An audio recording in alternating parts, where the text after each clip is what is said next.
A questão, a questão da masculinidade negra não é o meu forte, mas eu posso ajudar da melhor maneira possível no que for necessário. Uhum. No caso, eu queria que vocês me deixassem um pouco a par. Eu, infelizmente, estive por fora das reuniões relacionadas ao BID durante esse tempo e agora eu estou retomando essa atividade. E aí eu queria que vocês me deixassem um pouco a par. De antemão, eu vou falar, eu queria saber, por exemplo, os e-mails que são enviados, por exemplo, o e-mail que foi enviado da Entre Nós, com um questionário, é responsabilidade de Gilberto, no caso? Sim. Aí, por exemplo, aquele e-mail a gente pode sugerir alterações, como é? Eu posso ficar à vontade para fazer eu isso? Eu acho que até o dia 20, né? Ah, hoje, Pronto. Né? Acho que Pronto, tinha uma então data. já vou pedir para você dar uma olhadinha na questão da palavra hétero, cis, normatividade, que está escrita. Eu trocaria ela por cis, heteronormatividade. Pode até ser que a palavra hétero, cis, normatividade também esteja correta, mas eu realmente nunca vi. Eu geralmente vejo academicamente a expressão cis, heteronormatividade. E a questão da expressão travesti também, a explicação, ela está correta, mas ela não é unânime daquela forma que foi colocada. E aí também eu acho que a gente poderia pensar sobre isso, sobre essa nomenclatura travesti, que tem, assim, digamos assim, a diferença entre mulher trans e travesti. Algumas pessoas alegam que a palavra travesti só existe no Brasil, em nenhum lugar do mundo existe, é uma palavra expressamente criada no Brasil. E, assim, a palavra travesti não significa a mulher especialmente. Por exemplo, um homem trans ele pode se considerar travesti também. Ou mesmo eu, agora, hoje, pegar uma roupa de policial e me travestir de policial.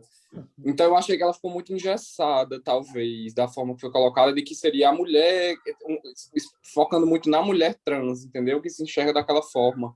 Não está errada, sem sombra de dúvidas, está correta, mas eu acho que a gente poderia deixá-la mais abrangente, para que ninguém... porque, assim, a gente vai pegar pessoas que vão realmente dizer, não, isso aqui está errado, entendeu? Eu não concordo com isso. E aí eu acho que seria interessante que nós pensássemos melhor. Aí eu vou até me comprometer a fazer passar isso para você ainda hoje, o que é que a gente poderia colocar no lugar. O que é que o senhor acha? Posso chamar de você? Lógico. Eu acho que foi colocado como travesti porque existem algumas razões políticas, né, para se usar o termo travesti e não usar a mulher trans. Isso mesmo. O termo travesti ele tem um peso, né, que politicamente ele atinge mais, né, mais assim a opinião pública, mais as pessoas do que se você tem um peso de autoidentificação muito forte. Justamente, o peso de autoidentificação. Foi por isso que foi usado a palavra travesti. Se não me engano, isso foi discutido em uma das reuniões que nós tivemos. E sabe que tem o comitê, né? Tem um comitê formado aí para o curso e foi discutido nas reuniões com o comitê. Mas podemos voltar ao assunto sem problema e eu passo isso para as pessoas e a gente revê. Eu acho que, como eu falei para o senhor, para você, desculpe, não está errado, mas assim, eu acho que nós poderíamos melhorar, acrescentar informações, entendeu? E em relação à cis-heteronormatividade, também é uma opinião, não estou dizendo que está errado, mas eu particularmente, eu acho que é mais visível academicamente a expressão com cis na frente. Eu até cito essa expressão na minha dissertação de mestrado. E aí, realmente, hétero cis eu não cheguei a ver. Pode ser até que seja usado também. Aí é uma opinião de quem só viu cis hétero. Certo? Mas aí eu vou passar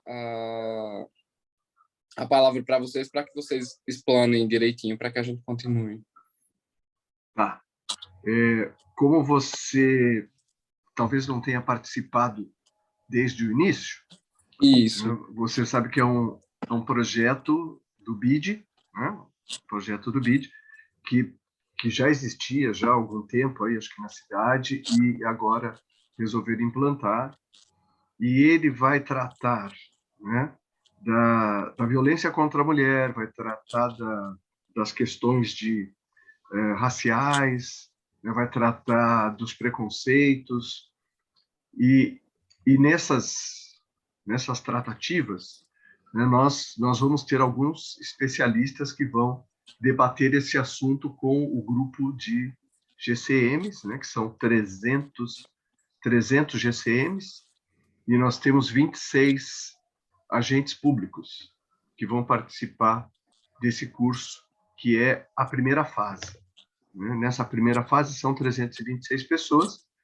Nós teremos 5 encontros com essas 326 pessoas e nós vamos discutir vários temas com essas pessoas que vão desde a violência contra a mulher e as deficiências e preconceitos até o preconceito contra o idoso e o cuidado que deveria ter, né? Isso deve começar em junho e nós temos alguns convidados e isso vai ser de uma forma híbrida. Nós vamos ter pessoas aí de João Pessoa que trabalham conosco e que estarão aí presencialmente, e nós vamos ter pessoas aqui em São Paulo, Santo André, São Paulo, que estarão virtualmente com vocês. Tá? Então, essas reuniões que vão acontecer, né, por exemplo, o Alessandro, ele vai ser, né, o nosso parceiro que vai discutir essa questão racial. Essas reuniões que nós estamos tendo agora com você e com outras pessoas até o início dos encontros, vai ser para nós alinharmos alguns pensamentos, né, para que na hora, né, não se fuja muito das filosofias que vocês têm aí dentro dos programas, que já estão implantados na cidade. Então, nós não queremos fugir muito dessa filosofia toda de vocês. Por isso que nós achamos que deveríamos ter reuniões entre vocês, os responsáveis das áreas, e as pessoas que vão dar as oficinas. É para isso que nós estamos com essas reuniões.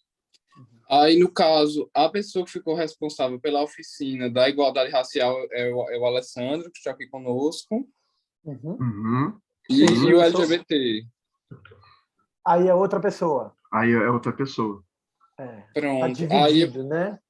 A gente divide. Pronto. Aí, no caso, eu acho que seria importante nós fazermos dessa forma, se for disponível para você, Flávio. No caso, você é o Flávio, Gilberto. né? Gilberto, perdão.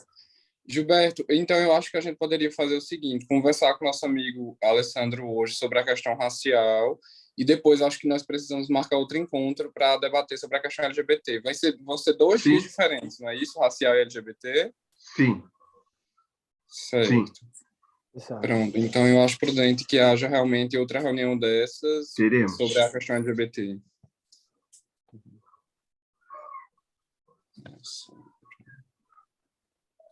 Porque eu entendo, em alguma medida, Geraldo, que a gente tem aí um desafio que é o desafio de lidar com um tempo que não é apenas o tempo, vamos dizer, da virtualidade, mas também o tempo que as turmas têm disponível para cada tema, né? Por exemplo, para discutir as questões, que vai ser uma discussão sobre masculinidades negras, né? Porque eu estudo relações étnico-raciais e é sempre melhor, é sempre ideal a gente fazer a discussão envolvendo relações étnico-raciais, trazendo todos os marcadores devidamente. Então, não apenas, por exemplo, vamos discutir relações étnico-raciais, então falaremos de negritude. Mas seria importante também, por exemplo, discutir a branquitude, né? Então, a gente discutir branquitude, discutir a negritude e outros marcadores étnicos, né? Dentro por exemplo, de toda a diversidade indígena, né? Dos marcadores indígenas aí. Mas a gente vai direcionar os encontros e as aulas para a questão da negritude, falar particularmente disso. O que vai embasar minha fala, o que vai dirigir minha fala, é um material que eu produzi junto com a Escola de Saúde Pública de São Paulo. A gente, alguns anos atrás, uns 3 anos atrás, a gente publicou um material junto à Escola de Saúde Pública, no caderno deles, uma edição sobre o genocídio da população negra. Então, é um caderno com vários artigos, com vários textos, conceituais, relatos de experiência, narrativas diversas que discutem o genocídio da população negra. E aí eu escrevo um artigo lá, escrevo um pequeno texto, falando sobre humanidades e desumanidades do homem negro. Então, vou usar esse material, posso compartilhar com você, tá? Posso enviar para você esse material, para você dar uma olhada nele como um todo e mais ou menos o texto que está lá, com o qual eu vou trabalhar. Porque a ideia é trabalhar com 4 eixos nesse encontro, né? Falar sobre corpo. Perdão, só uma dúvida. Qual é a duração do... É um encontro apenas para racial, para a igualdade racial. Para cada turma, Esse encontro tem quantas horas? Esse encontro, se não me engano, ele tem 2 horas, 3, né? 3 São horas. 3 horas, né? 3 horas. 3 horas. Ok. Eu sabia que era no mínimo 2. 3 horas. Então, a ideia é, por exemplo, discutir, apresentar um panorama, né, histórico disso, colocar isso como um problema político, uma questão política também, desenhar aí, né, isso e aí fazer uma discussão pelos marcadores que eu venho estudando e trabalhando há algum tempo sobre as masculinidades negras, que é exatamente pensar corpo, sexualidade, trabalho e saúde mental. E aí são esses 4 eixos que eu vou conversar com eles, vou discutir com eles. Corpo, sexualidade, trabalho e saúde mental. E, enfim, por conta desse formato que a gente está aqui, a gente tem a limitação de não poder trabalhar enquanto vivência, né? Não poder trabalhar enquanto laboratório. Sempre gosto de fazer alguns exercícios, de produzir uma sensibilização, mas a gente vai estar um pouco limitado com isso. A sensibilização vai ser online, vai ser falando mesmo, né? Não vai dar... A sua vai ser online mesmo, né? É online, exato. Eu não vou poder estar aí. Né? A maioria de nós, na verdade, não estaremos aí. Não, né? não estará aqui, a maior né? parte do tempo vai ser online. Rapaz, não vão vir conhecer a praia de João Pessoa, não acredito. Olha, o que a gente mais queria era estar presencial aí, viu? Com certeza. Para a gente compartilhar esse tempo com todo mundo, né? Não, seria fantástico a gente poder ter esse presencial, né? Mas eu acho que a gente vai ter só um grupo que vai estar na abertura e no encerramento, né, Gilberto? Se eu não me engano. Nós temos um grupo, né, de pessoas que são de João Pessoa, né, que estarão presencialmente. O tempo todo. Quem é que é de João Pessoa? Nós temos algumas pessoas aí de João Pessoa que já fizeram muitos trabalhos com a prefeitura, eles são... Sim, algumas pessoas que vão ser os palestrantes, né? Eles não vão ser palestrantes, porque no início nós temos o seguinte, nós temos uma dinâmica que nós aplicamos no início, uma dinâmica que trata do tema masculinidade, né? Em todos os encontros nós vamos ter uma dinâmica inicial e essas pessoas vão coordenar essa dinâmica, né, com as 326 pessoas, porque eles vão se reunir em pequenos grupos e essas pessoas vão ser responsáveis por essa dinâmica toda, né? Depois eles voltam para um grande grupo, nós fazemos um fechamento da dinâmica e aí entra a palestra. Então essa dinâmica deve durar uns 40 minutos, 45 minutos, né, que é um tema reflexivo, e aí entra a palestra. Né? Mas nós temos um grupo aí de João Pessoa que moram em João Pessoa e que trabalham conosco também, que vão atuar. Voltando ao assunto trazido pelo companheiro Alessandro sobre a questão da palestra dada por ele, o que eu tenho a falar é o seguinte: eu acho que está extremamente bem amarrada, certo? Eu acho que você é uma pessoa que tem muita propriedade para falar acerca do assunto, então quer dizer, desde já que foi uma boa escolha. Eu quero ser muito honesto com você no que tange a dificuldade que nós temos, enquanto coordenadoria, para trazer a pauta da igualdade racial. Nós somos uma coordenadoria de promoção da cidadania LGBT e da igualdade racial, então nós somos uma coordenadoria que tem esses dois temas, então nós estamos presentes nesses dois momentos. Por isso que eu falo que você tem uma reunião para tratar sobre o LGBT. Porém, nós conseguimos ter muito mais visibilidade no que tange à população LGBT. Tanto historicamente, aí não é uma questão, eu assumi a coordenadoria em 2021, mas ela foi historicamente construída muito mais por um viés LGBT do que por um viés da igualdade racial. Então, ela é conhecida como a coordenadoria LGBT, o LGBT. Se você for lá, as artes são todas voltadas para a população LGBT. Enfim, a prefeitura se remete a ela dessa forma, muito mais do que da igualdade racial. Nós precisamos ter um assessor técnico da igualdade racial voltado especialmente para esse tema, e nós estamos sem esse profissional no momento. Então, eu estou, enquanto coordenador, tendo que dar conta sozinho das duas pautas. Então, assim, é bem complicado. Vou ser bem honesto em relação às deficiências que nós temos em relação a essa pauta especificamente.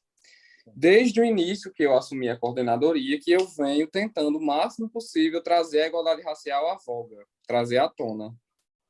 Não é fácil. Então, eu estou sempre tendo cuidado. E alguém vai se referir à coordenadoria e pedir para colocar LGBT e racial. Eu tive cuidado de trocar a logo da coordenadoria, que estava lá LGBT+. Aí embaixo, não, Coordenadoria de Promoção da Cidadania LGBT e Igualdade Racial. Mandei tirar o logo para ficar só o nome para dar voga à igualdade racial. Mandei produzir artes acerca da igualdade racial. E aí, nós estamos inaugurando esse ano o lançamento vai ser no mês de maio, inclusive, o programa de enfrentamento à violência contra a juventude negra. E aí, Alessandro, eu vou passar, inclusive, para você o projeto, que é um projeto que nós vamos dar palestras em 14 escolas da cidade de João Pessoa, e nós iremos realizar o lançamento no mês de maio, com os 14 diretores das escolas escolhidas, os 14 representantes das escolas.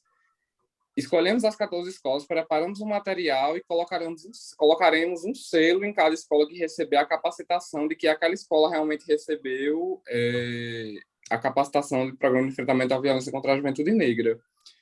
Seria a grande ação que nós realizaremos para essa população no primeiro semestre de 2022.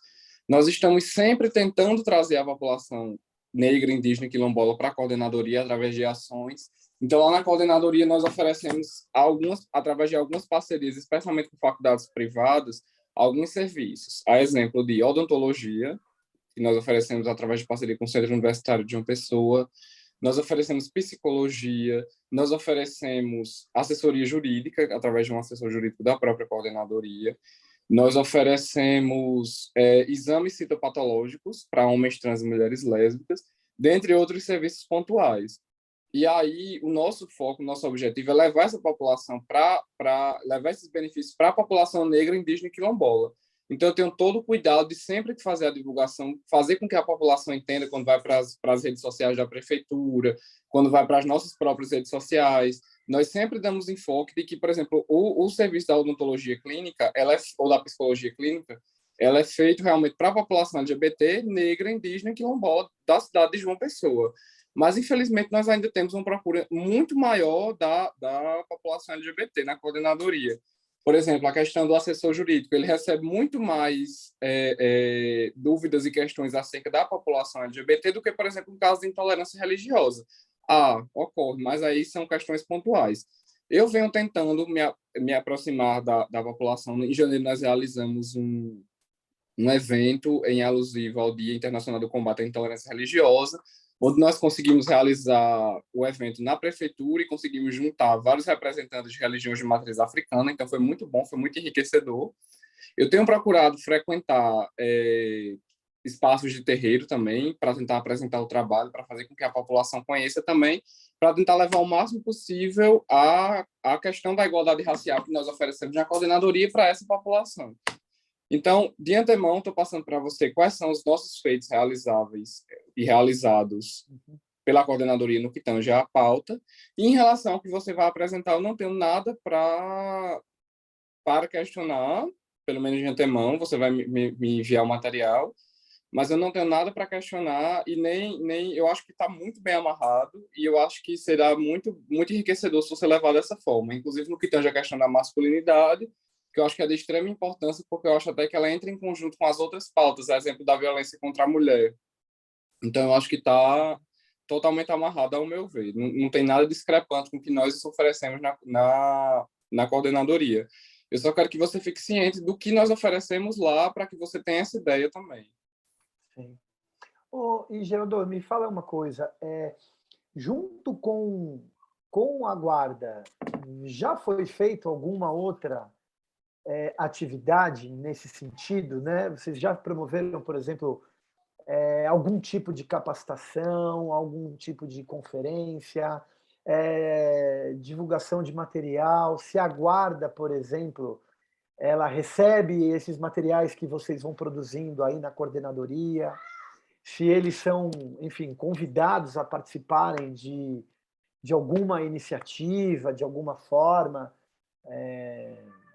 tem algo aí nesse sentido? Então, Já tem não, acontecido? nós nunca fizemos esse tipo de capacitação para a guarda. Nunca Tá. foi realizado, eu acho que é de extrema importância que haja. Nós convidaremos a guarda para esse evento de maio, para a inauguração do evento, para o lançamento do evento, o Programa de Enfrentamento à Violência contra a Juventude Negra, mas nós nunca oferecemos esse tipo de... Nós realizamos oficinas de capacitação acerca da população LGBT nos órgãos da prefeitura, através de parceria com o projeto Resisto, que é um projeto da Universidade Federal da Paraíba. E aí nós fechamos o calendário para fazer no primeiro semestre de 2022. A guarda, eu lembro até que a gente colocou a guarda para o segundo semestre. O problema é que nós somos uma equipe muito pequena e nós temos uma dificuldade muito grande no que tange a fechar o calendário. Por exemplo, lá na UPA dos bancários, um exemplo, vou dar um exemplo real, aconteceu um caso de transfobia, então nós recebemos a denúncia. E aí nós vamos ter que desmontar o calendário para ir fazer a oficina lá na UPA dos bancários, porque nós entendemos que naquele momento está precisando mais. Tá. E também a questão de que,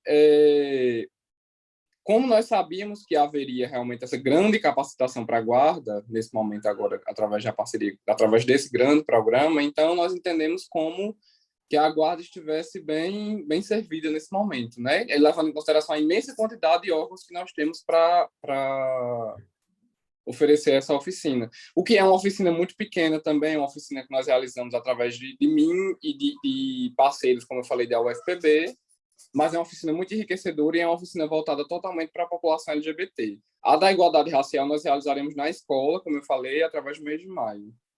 Uhum. Entendi. Tá. Só lembrando assim que o projeto ele tem o grande objetivo de melhorar todo o serviço que é prestado à população em todas as áreas. Por isso que nós vamos ter os 26 agentes, né, das secretarias que vão estar presentes lá no projeto. Um de cada secretaria. Sim. E todos, uma boa parte dos guardas, né? Porque do GCM, são 500 e poucos GCMs, nessa capacitação nós teremos 300 GCMs. Mais então, da metade. Mais da metade de GCM vai estar nessa capacitação. E quando nós estamos tratando de preconceito, né, dessas fobias todas que existem, nós sabemos, né, e eu não vou falar que 100%, né, dos guardas municipais ou da polícia militar ou da polícia civil, eu não vou falar que 100% eles são transfóbicos e eles não gostam muito dessa população, mas a gente sabe que existe uma parte deles que reage de uma forma muito agressiva, né, quando, por exemplo, vai fazer sei lá, uma batida, vai revistar um negro e quando vai revistar um branco, né? Quando para um negro na rua e quando para um branco, quando aborda um travesti, quando aborda Aborda uma um pessoa assim. heterossexual, né? Então, a gente sabe de todos esses problemas que acontecem no mundo todo. Não é só no Brasil, não é em João Pessoa, não é em São Paulo, não é em Santo André, no mundo todo. Nós temos pessoas que aceitam e temos pessoas que não aceitam. Né? Vou E dar até essas um pessoas... exemplo, só para interromper, perdão. A minha dissertação de mestrado, eu ia fazer o estudo na junta militar. E aí, quando eu cheguei com a proposta, lá na UFPE, disseram que eu não iria conseguir, e de fato eu não consegui. Não consegui. Eu Lógico. sou extremamente mal recebido na junta, quando eu vou tentar tratar acerca dessa... Não daqui, né? Não é da junta de uma pessoa, mas eu já desisti, realmente eu não vou conseguir fazer. Só para o senhor ter noção mesmo Não, é verdade, né? Porque eles têm uma formação, rígida e muito machista, né? E muito, né, um conceito militarizada. Então, nós sabemos que é difícil para quem vai dar uma palestra, para quem tem esse objetivo de desconstruir, né, esses conceitos, que esse curso, né, por mais longo que seja, que são 18 meses, ainda é pouco, né? Se nós tratarmos, né, da Guarda Civil ou da Polícia Militar, nós sabemos Só que uma ainda é pouco. dúvida. Vão ser 18 meses, aí começa em junho, e aí de uma para outra, é quanto tempo Nós temos o seguinte, nós vamos começar dia 31/5, né, 31 de maio, vai ser o primeiro dia, e aí nós vamos fazer uma temporada com esses 326 participantes, que, se eu não me engano, deixa eu ver, acho que estou com ele aberto aqui, vai até... deixa eu fechar aqui, peraí. Deixa eu ver as datas, 31/5, 22, vai até outubro, mais ou menos. Outubro... vai até dia 22/10. Aí vão ser as 5 oficinas até o dia 22/10?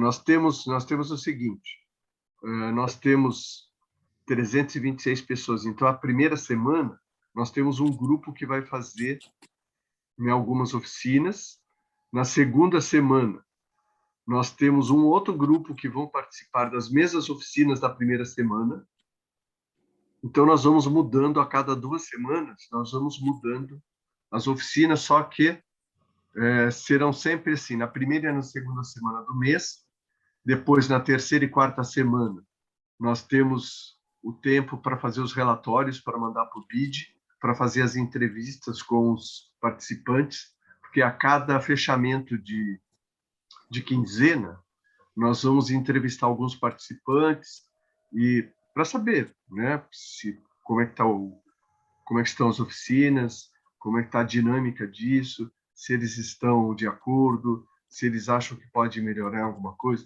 Então, nós temos 2 semanas de oficinas e 2 semanas de preparação de relatório para enviar para vocês, né? Isso vai até outubro. Depois, nós iniciamos uma segunda fase com 20 pessoas. 40 pessoas, que são os multiplicadores de saberes. Que aí nós vamos ter mais, né? Aí vai ser mais direcionado, né? Esse grupo. Nós vamos ter mais 6 meses, mais ou menos, de oficinas com eles. Aí, assim, uma dúvida. Primeira fase, todos os temas, LGBT, racial, mulheres, deficiência, todos vão ser, cada fase vai ter todos. Sim, sim. E aí, uma semana vai ser um tema, aí 2 semanas depois vai ter o tempo de entrega de relatório. Sim. E aí, no caso, a coordenadora LGBT está responsável por dois temas, não é isso? É o racial e o LGBT. Sim, vai ter o racial e o LGBT, Certo. justamente. Certo, ok, ok. Então, no caso, primeira fase é para quantas? Para 20, aí no caso são 20 participantes da guarda.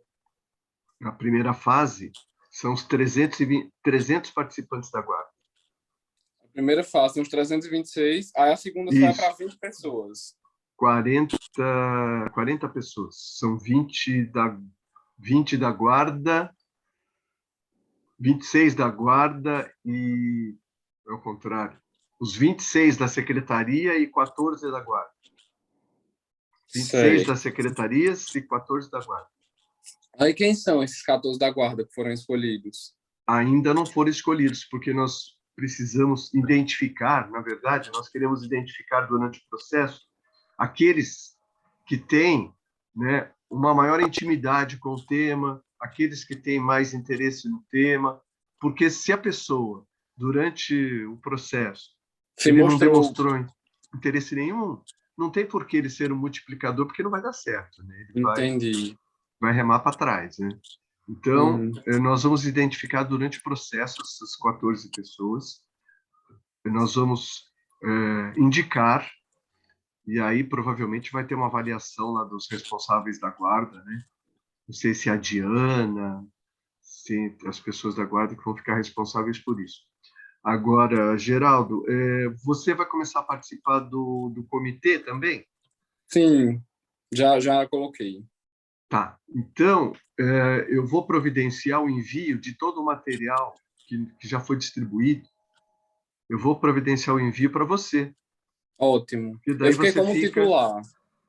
Tá. E aí você já fica com todo esse material, né? Para que lá tem Perfeito. as datas, tem o calendário, tem as ações, tem o nome das pessoas, tem telefone, tem tudo para você, né, ficar assim, Por por dentro. dentro do que vai acontecer.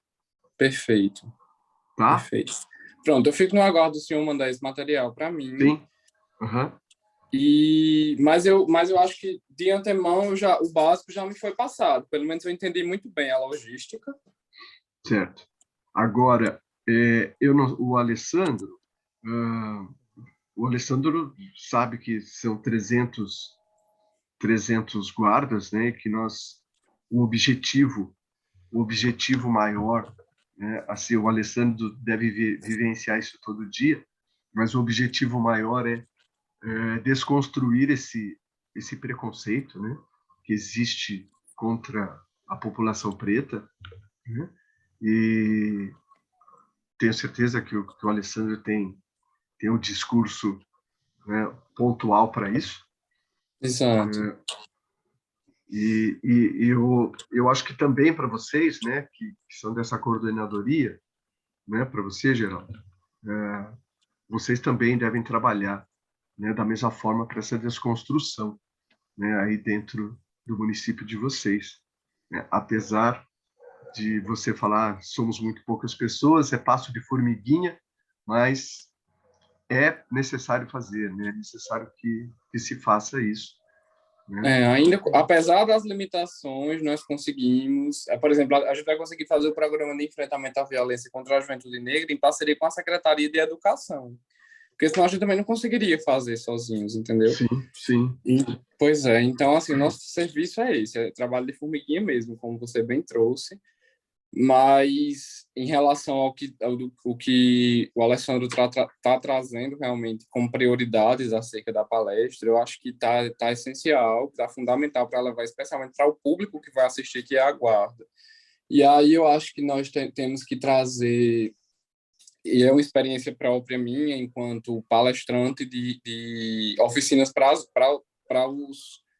os outros órgãos, como eu falei, que nós realizamos com o Projeto Resiste, umas oficinas que são muito mais simples, claro, do que esse grande programa, mas as oficinas que nós realizamos, nós percebemos que, especialmente em alguns locais, e aí eu acho que a Guarda é um desses locais, tenho certeza é uma palavra muito forte, mas eu tenho quase certeza, são locais que não têm o menor conhecimento acerca da população negra, indígena e quilombola, certo? No caso da população negra, especialmente, que vai ser a palestra realizada por Alessandro.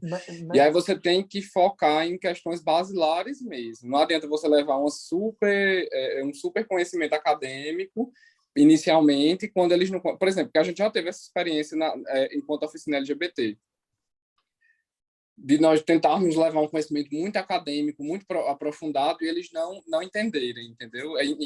As dúvidas deles não serem aquelas, eles terem dúvidas, por exemplo, de coisas muito básicas, do que o que significa LGBT, como se portar com a pessoa LGBT. Então, nós tivemos essa experiência.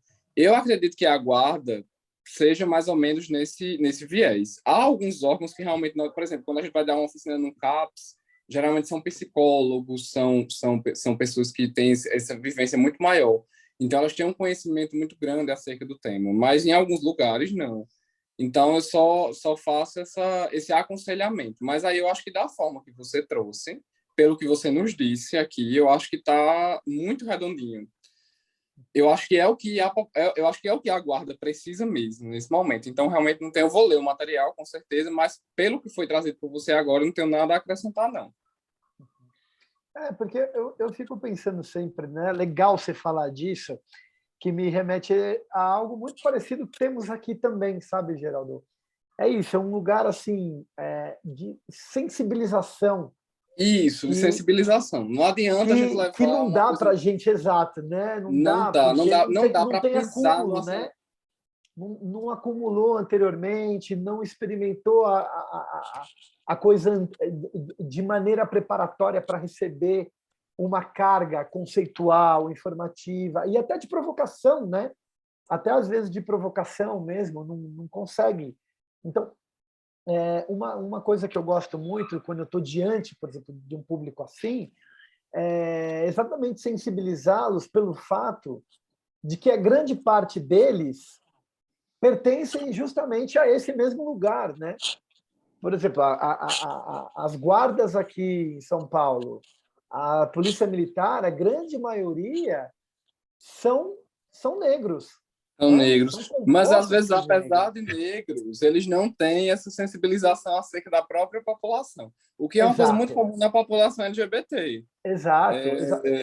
E isso eu super concordo, entendo, porque, em alguma medida, né, o processo de formação mais intenso que eles viveram foi exatamente a preparação para se tornarem guardas civis, né, ou para serem PMs. E são formações que têm uma perspectiva da população como inimiga, né? Essa herança da ditadura, essa herança militarizada, de que percebe a população como um inimigo interno, né? Eles Algo a olham ser muito as enfrentado. minorias Então, sociais, os direitos humanos, digamos assim, no geral, como um inimigo mortal, assim, como alguém abominável mesmo, assim, sendo bem exato. sincero. Eu digo isso Mas, na pele, enquanto eu sou um acadêmico dos direitos humanos, então eu passo muito por isso, enquanto acadêmico dos direitos humanos. Então, E o que é curioso que, por exemplo, dentro dessa sensibilização primeira, eu coloco exatamente isso, né? Em alguma medida, onde que está o exercício de direitos humanos para eles, com eles, né? Porque muitas vezes eles estão em instituições que violam eles permanentemente, né? É uma violação permanente. Então, óbvio, a gente vai com muito cuidado nisso tudo, né? Mas a gente não deixa a gente não deixa passar a oportunidade da construção histórica disso, né? Da leitura social disso, de que eles mesmos têm muitas vezes os seus direitos violados, né? Como, por exemplo, às vezes eles não têm horário de almoço, eles não têm condições de usar um banheiro adequadamente, eles não recebem uma série de assistências, né? Então, colocar eles um pouco nesse lugar, né? É nesse provocar eles um inteirinho. pouco aí. E aí a gente vai fazendo a marcação, né? Aí a gente traz o marcador racial, né? Qual é a diferença aí, né? A gente construiu agora, né, Geraldo? Só para você ter uma ideia, a gente está construindo na verdade, está construindo, né, Gilberto, esse questionário, né, esse formulário. E uma das questões que a gente coloca lá é exatamente, por exemplo, uma reflexão sobre a construção do suspeito. O que é ser suspeito, né? O que é uma pessoa suspeita? O que é uma atitude suspeita? O que é um comportamento suspeito? Tem um material muito interessante. Você está falando da sua dificuldade de entrar, né, na instituição para investigar. Tem um psicólogo, né, chamado Pedro Paulo Bicalho, já foi, inclusive, presidente do Conselho Federal de Psicologia. Ele é professor na Universidade Federal do Rio de Janeiro, de psicologia lá. E ele fez o doutorado dele exatamente investigando a construção do sujeito suspeito na Polícia Militar do Rio de Janeiro. Ele entrou dentro da corporação e conseguiu ter acesso numa construção muito, muito própria. O Pedro Paulo prestou concurso para policial militar, entrou só para fazer o doutorado dele. Meu Deus, que gênio! Se tornou policial para poder investigar tudo isso. Né? E passou lá, ficou, se eu não me engano, 8 anos na corporação. Meu Chegou a ficar 8 anos. Céu, lá, não acredito. Passou por toda a formação e ficou, se não me engano, 7, 8 anos lá. Essa história dele já dá outra tese, né? Não é uma tese para contar essa história. É impressionante, né? E o Pedro, ele... E, enfim, ele tem uma atuação aí super, super forte, um ativista de direitos humanos, né? E tudo mais. Mas estou ilustrando isso porque exatamente pela história que em si, né? Que já diz bastante, mas também porque, por exemplo, aí ele vai lá e trabalha com um conceito de subjetividade que implica mais ou menos o seguinte: o comportamento suspeito ele não é atravessado por nenhum tipo de conceito que orienta a abordagem policial. Ele é totalmente abstrato e fica a cargo do policial avaliar se aquilo é suspeito ou não. Então, os marcadores de gênero, raça e classe, o tempo todo determinam esse olhar da abordagem policial.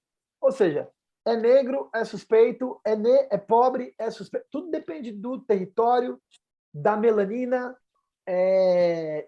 São marcadores históricos. Da orientação sexual, né? Da identidade de gênero, tudo. Exato. É muito...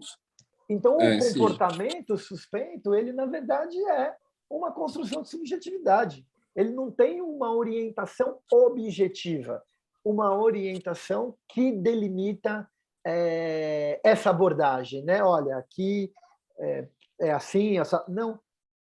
Está um pouco a critério do policial.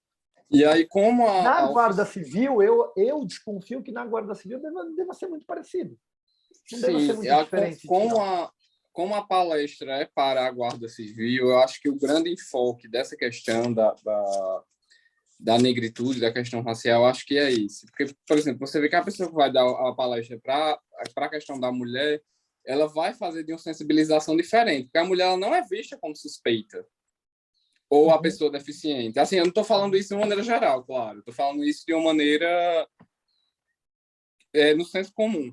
A pessoa negra, a travesti é vista, sim, pela guarda, normalmente, como alguém suspeitável, muitas vezes simplesmente por ser uma pessoa negra ou por ser uma pessoa trans, no caso. Estou colocando os 2 pontos nossos aqui, os 2 pontos trabalhados pela coordenadoria. Então, eu acho que o viés que você está tomando é exatamente esse, no que tem já uma palestra realizada para a Guarda Civil Municipal. Essa questão de sensibilização acerca desses profissionais sobre essa questão da suspeição enquanto pessoas negras. Eu acho que está brilhante dessa forma, eu super concordo. Eu acho que é o grande problema que nós temos a nível municipal, a nível estadual, a nível nacional. Sem sombra de dúvidas, como nós sabemos, é uma questão histórica, certo?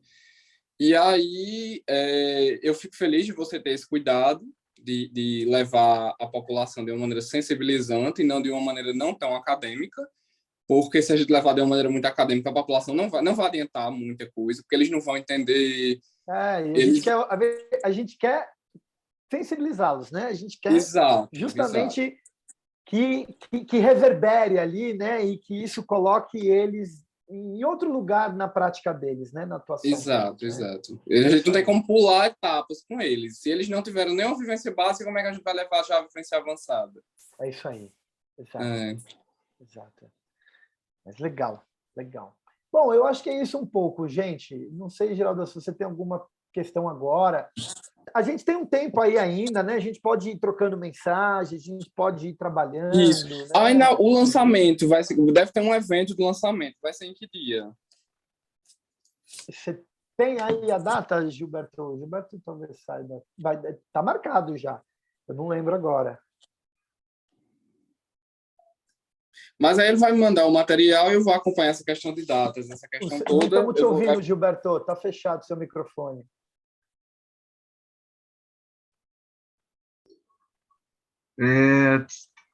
O lançamento, se eu não me engano, vai ser dia 26 e 27 de maio, e a aula inaugural vai ser dia 31, né, que eu falei? Dia 31 de maio. Não, dia 30. Dia 30 é uma segunda-feira. Então é 26 e 27, 28 e 20, é isso aí. É quinta e sexta, depois sábado e domingo, e aí entra a primeira aula, que é no dia 30. Certo. Porque eu lembrava um pouco que era por aí, que dia 31 é a minha primeira aula. Isso, dia 31 já é o Alessandro. E a LGBT, no caso, 31 já é com a gente aqui, 31 do 5. LGBT vai ser dia 3/6. Certo. E aí nós vamos ter uma reunião com o Juliano. Não, Júlia ficou... no caso, Júlia ficou... Eu pedi a Júlia para ficar responsável, porque é o seguinte, eu sou o coordenador de lá, então eu estava com muito trabalho para fazer. Mas eu não estava conseguindo participar das reuniões de maneira tão proativa. E aí eu pedi a Júlia para acompanhar isso. Mas eu fiquei como titular e coloquei Júlia como suplente, até porque eu não tenho como... Júlia tem as atribuições dela e aí ela se propõe a fazer o serviço, mas aí também eu não quero deixar isso na mão dela, porque ela já tem as atribuições dela da coordenadoria, que ela faz um trabalho meio que no acolhimento da coordenadoria, é importante. Então, assim, eu preferiria que ficasse mais ao meu cargo do que o dela, entendeu? Eu vou deixar ela como suplente e deixei a Adeilson, que é outro rapaz que trabalha comigo. Você está me ouvindo? Porque sumiu a imagem. Estou te ouvindo, sim. Pronto. Estou te ouvindo, sim. E aí eu deixei Júlia e Adeilson como suplentes, mas aí a preferência realmente é que as questões tanto LGBT como raciais sejam debatidas comigo e eu transpasso para eles mesmo, porque senão vai ficar uma coisa muito, muito desencontrada. Entendi. Tá. Então, no dia 3/6, vai ser essa reunião LGBT. É que o nosso palestrante se chama Juliano. É Juliano. Entendi. Juliano. O Juliano é o nosso. Entendi. Coincidiu aí. E aí tem a Júlia, que é de vocês. Né? Mas nós vamos marcar uma reunião para fazer essa discussão do LGBT também, assim como nós marcamos essa reunião aqui do racial. Vamos deixar marcada logo? Eu te dou um retorno hoje ainda, Juliano primeiro, né? porque já existe uma agenda de reuniões, e eu vou ver como é que está nessa agenda as reuniões. Com Juliano. E eu te dou esse retorno hoje ainda. Ok. Vocês tiveram uma reunião com Nena, né? Ainda não. Eu vi uma postagem, foi com vocês, não? Eu acho que teve uma reunião ontem, foi a primeira reunião, mas foi com o do comitê, não foi, não? Não, acho que não foi Não, foi uma reunião com a secretária de Mulheres. Não sei. Eu sei que teve uma reunião ontem, mas eu não participei dessa. Tá. Gente, eu gostaria muito de seguir falando com vocês, mas eu me programei para estar 1 hora aqui. Hoje não, tá bom. Iniciar um outro trabalho aqui. Tá legal? Tá bom, Alessandro. Mas a gente vai se falando, a gente vai se trocando ideia, compartilhando claro. Aqui ele está no grupo você está no grupo, Alessandro, da cooperação? Do comitê? Você está no comitê, Alessandro? Bom, eu tenho recebido alguns informes. Não, mas ele tá no grupo do WhatsApp, ele não tá não, né? Ah, não. Não. Então, por favor, mande o telefone dele, Gilberto, por favor. Sim. E você ficou encarregado, eu vou mandar meu e-mail para você me mandar o material. Tá. E a gente vai se falando lá, trocando figurinha pelo WhatsApp. Beleza. Tá, eu acabei de mandar o link. Você pode baixar o PDF do material que eu falei a respeito do genocídio da população negra. Eu copiei e coloquei no WhatsApp dele, do Geraldo. Tá. Eu copiei aqui e coloquei no WhatsApp do Geraldo. Pronto, e aí, eu tirei, enfim, todo esse material é parte da referência, em especial um texto que está no meu nome lá, né? Tem um texto meu sobre masculinidades dentro desse PDF aí. E aí você consegue fazer uma consulta ali, ter uma ideia por onde vamos. Tá bom? Tá bem, vamos fazer um print. Algum de vocês, porque para mim só aparece um ou outro. Algum de vocês aparece os três na chamada? Peraí. Os três, para mim eu tô vendo você, tô vendo todo mundo. Pois faça um print para a gente publicar. Para mim aparece os três aqui. Para mim só aparece um ou outro, que eu tô no celular. Algum de vocês celular, né? Peraí, deixa eu mudar aqui a... Deixa eu ver se aparece aqui. Aqui, ó. Peraí. Tem uma porta aqui aberta que tem uma claridade. Peraí. Deixa eu print screen aqui. Ok. Beleza, pessoal. Valeu. Beleza. Legal. Muito obrigado. Gratidão de verdade pela reunião. Eu acho que foi enriquecedora. Bom dia para todos. Sim, legal, eu agradeço demais. Obrigado. A gente vai se falando. Obrigado. Um abraço. Obrigado. Alessandro, Geraldo, tchau. Obrigado. Tchau. Tchau, gente. Tchau.